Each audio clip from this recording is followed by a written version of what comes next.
آج کی ویڈیو میں ہم آپ کو ابن صفی کی دلچسپ لائف سٹوری سنائیں گے۔ ابن صفی کون تھے، ان کا تعلق کس خاندان سے تھا، والدین کون تھے، ابتدائی زندگی کہاں کیسے گزری، والد ناول پڑھنے پر پٹائی کیوں کرتے تھے، یہ کتنے پڑھے لکھے تھے، ناول لکھنے کی طرف کیسے آئے، یہ چارپائی پر لیٹ کر ناول کیوں لکھتے تھے، شادی کس سے ہوئی، اولاد کتنی ہوئی، یہ ایک ناول کے کتنے پیسے لیتے تھے، آخری عمر میں زیادہ جاسوسی ناول لکھنے کی وجہ سے یہ نفسیاتی مریض کیوں ہو گئے تھے، اس بیماری میں ان پر کون سے دورے پڑتے تھے، وفات کس بیماری سے ہوئی، دفن کہاں ہوئے، یہی موضوعات ویڈیو میں ڈسکس کریں گے۔ چلتے ہیں ویڈیو کی طرف۔ خاندان۔ ابن صفی کے والد کا نام صفی اللہ تھا، وہ ایک جاگیردار خاندان سے تعلق رکھتے تھے۔ ابتدا میں زمینداری کرتے تھے، بعد میں ملازمت بھی کی۔ 1947 میں وہ پاکستان چلے گئے۔ 1967 میں ان کا انتقال ہوا۔ وہ قدیم داستانوں، طلسم، ہوش ربا اور کلاسیکی ادب کے شوقین تھے۔ گھر میں کتابوں کے ڈھیر ہوتے تھے۔ والدہ کا نام نذیرہ بی بی تھا، ایک پارسا اور نیک خاتون تھی۔ ان کا خاندان حکیموں کا خاندان کہلاتا تھا۔ ان کا انتقال 1978 میں ہوا۔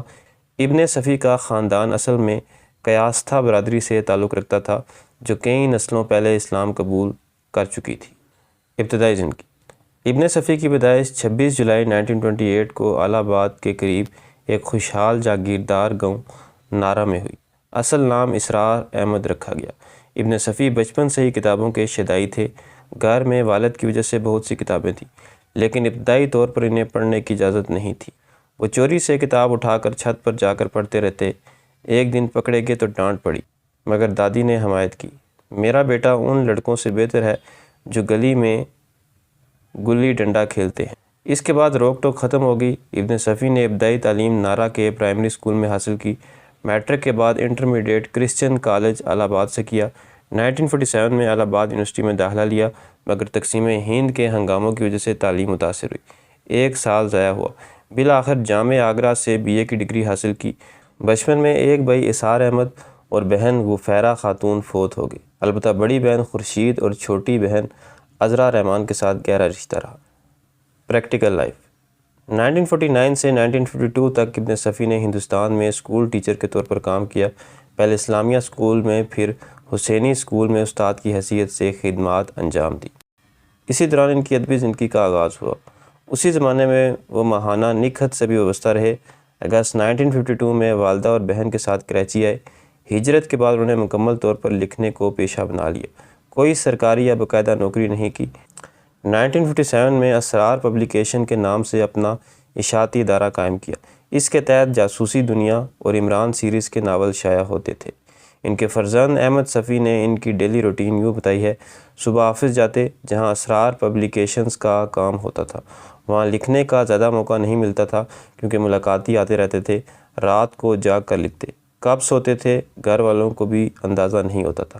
رات کا کھانا خاندان کے ساتھ ڈائننگ ٹیبل پر کھاتے، پھر وائٹ جیسمین چائے پیتے اور اپنے کمرے میں چلے جاتے۔ صفی صاحب کی دلچسپ عادت یہ تھی کہ وہ میز پر بیٹھ کر نہیں، چارپائی پر لیٹ کر لکھتے تھے۔ بائیں کروٹ لیٹتے، بازو کے نیچے تکیہ دورہ کر کے رکھتے اور اسی حالت میں تحریر کرتے۔ چارپائی پر قارئین کے خطوط، رسیدیں، چابیاں، تمباکو، چھالیاں وغیرہ بکھری رہتی۔ ہر ماہ 1-2 ناول لکھنا ان کا معمول تھا۔ شادی۔ 1953 میں راولپنڈی میں ان کی شادی سلمہ خاتون سے ہوئی۔ یہ شادی راولپنڈی میں ہوئی تھی۔ سلمہ خاتون 1938 کو پیدا ہوئی۔ ان کے والد محمد امین احسن سلطان پور انڈیا میں ڈپٹی سپرنٹینڈنٹ آف پولیس تھے۔ شادی ہجرت کے فوراً بعد ہوئی، جب ابن صفی ابھی نئے ملک میں سیٹل ہو رہے تھے۔ اولاد۔ ابن صفی اور سلمہ خاتون کے گھر میں 4 بیٹے اور 3 بیٹیاں پیدا ہوئیں۔ سب کی پیدائش پاکستان میں ہوئی۔ نمبر 1 ڈاکٹر اسرار احمد صفی، تعلیم MBBS، آنکھوں کے ایک بہترین ڈاکٹر تھے۔ 3 جولائی 2005 کو وفات پا گئے۔ Number 2 Abrar Ahmed Safi, mechanical engineer تھے۔ یہ امریکہ میں رہائش پذیر ہے۔ Number 3 doctor Ahmed Safi, mechanical engineer کے ساتھ PhD ہولڈر بھی ہیں۔ لاہور میں رہتے ہیں۔ والد کے بارے میں سب سے زیادہ انٹرویوز دینے والے اور عمران سیریز کو آڈیو ڈیجیٹل شکل دینے والے بیٹے یہی ہیں۔ نمبر 4 افتخار احمد صفی، یہ الیکٹریکل انجینئر ہے۔ بیٹیوں کے نام نزہت افروز، ثروت اسرار اور محسنہ سیفی ہیں۔ ایک ناول کے کتنے پیسے لیتے تھے؟ دوستو، ابن صفی لاکھوں ناول لکھ کر کروڑوں قارئین کے دل جیت چکے تھے۔ تو لوگ سوچتے تھے کہ ہر کہانی پر وہ لاکھوں روپے کماتے ہوں گے، مگر حقیقت بالکل الگ تھی۔ 1950 سے 1960 کی دہائی میں ابن صفی کا عام ناول 1 روپے میں بکتا تھا، جبکہ خاص ایڈیشن 1.5 روپے میں۔ ماہانہ آمدنی کا کوئی ایگزیکٹ نمبر نہیں، مگر حقیقت یہ تھی کہ اپنے پیک ٹائم میں وہ 3 سے 4 ناول ماہانہ لکھتے تھے۔ ہر ناول 1 روپے میں بکتا تھا، ہزاروں کاپیاں فروخت ہوتی تھی، مگر رائلٹی بہت کم ملتی تھی، چند 100 روپے ماہانہ۔ جعلی ایڈیشنز، چوری شدہ پرنٹس اور بے ایمان پبلیشرز نے ان کا بہت نقصان کیا۔ ایک مشہور کہاوت ہے کہ ابن صفی نصف یعنی آدھی رقم بھی نہیں پا سکے جو انہیں ملنی چاہیے تھی۔ ان کے پبلیشر سلطان محمد صاحب نے بھی لکھا کہ حساب کتاب ٹھیک کرنے کی کوشش کی گئی، مگر جعلی مارکیٹ نے سب کچھ کھا لیا۔ آخری وقت زیادہ سوچنے، لکھنے اور تخلیقی دباؤ نے دماغ پر اثر کیا۔ ڈاکٹروں اور ماہرین نفسیات کے مطابق اوور رائٹنگ کی وجہ سے انہیں شیزوفرینیا کی بیماری ہوگی۔ وہ سمجھتے تھے کہ ان کے ناولوں کے ولن حقیقی ہیں اور ان کے خلاف سازش کر رہے ہیں۔ وہ گھر سے نکلنے سے ڈرتے، کمرے میں چھپ جاتے، سنگین ذہنی الجھن میں رہتے۔ 1960 میں لکھنا مکمل بند ہو گیا، سائیکیٹرک وارڈ میں داخل کرنا پڑا۔ اس دوران جعلی پبلیشرز نے اس موقع کا فائدہ اٹھاتے ہوئے مزید ناول چھاپ کر مارکیٹ بھر دی۔ 1963 میں حکیم اقبال حسین کراچی کی دعاؤں اور خاندان کی دعاؤں سے مکمل صحتیاب ہو گئے۔ دلچسپ بات یہ ہے کہ بیماری کے دوران جو ڈیلیوژن اور ہیلوسینیشن تھے، انہیں ابن صفی نے نئے ناولوں کے اندر کرداروں اور پلاٹس میں تبدیل کر دیا، یعنی بیماری نے بھی ان کی تخلیقی صلاحیت کو نیا رنگ دیا۔ بیماری، وفات اور قبر کہانی۔ ستمبر 1979 میں پیٹ میں درد شروع ہوا۔ دسمبر تک ڈاکٹروں نے تصدیق کر دی کہ انہیں پینکریاٹک کینسر ہے۔ 10 ماہ تک شدید جدوجہد رہی، صحت تیزی سے گر رہی تھی، مگر ابن صفی نے لکھنا نہیں چھوڑا۔ آخری ناول آخری آدمی ان کے سرانے ادھورا پڑا تھا۔ 24 جولائی 1980 جمعرات کو بخار شروع ہوا، رات تک بہت تیز ہو گیا۔ 25 جولائی جمعے کو احمد صفی دیر سے اٹھے تو امی نے بتایا کہ رات بھر ابو کی حالت بہت خراب رہی۔ ڈاکٹر رحمان آئے، انجیکشن لگایا، تھوڑی دیر طبیعت سنبھلی تو عادت کے مطابق باتیں کرنے لگے۔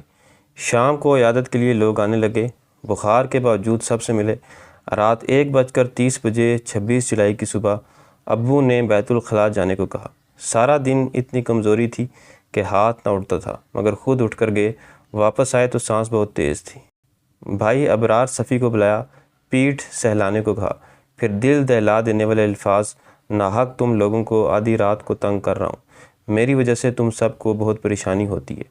آنکھوں میں آنسو تھے، اچانک تکلیف بڑھ گئی۔ کراہنے کی آواز سنی تو سب جاگ اٹھے۔ ابو لیٹ چکے تھے، آنکھیں چھت میں گڑی ہوئی تھی، سانس کی وجہ سے پورا پلنگ ہل رہا تھا۔ خاندان پاگل ہو گیا۔ امی اور بیٹیاں رونے لگی، دعائیں مانگنے لگی، بیٹے ہاتھ پاؤں سہلاتے رہے۔ افتخار بھائی ڈاکٹر لینے گئے، پھر اچانک ابو نے زور سے سانس لی، چہرے کا کرب ختم ہو گیا اور وہ بالکل پرسکون ہو گئی۔ 26 جولائی 1980 وہ دنیا سے رخصت ہو گئی۔ تدفین پاپوش نگر قبرستان کراچی میں ہوئی۔ مشتاق احمد قریشی نے لحد میں اتارا۔ بڑی تعداد میں مداح، ادیب اور عام لوگ موجود تھے۔ بقول شاعر ایک دھوپ تھی جو ساتھ گئی آفتاب کے۔ تو دوستو، یہ تھی میری آج کی ویڈیو پسند آئے تو چینل کو سبسکرائب کریں۔ ملتے ہیں اگلی ویڈیو میں، تب تک اللہ حافظ۔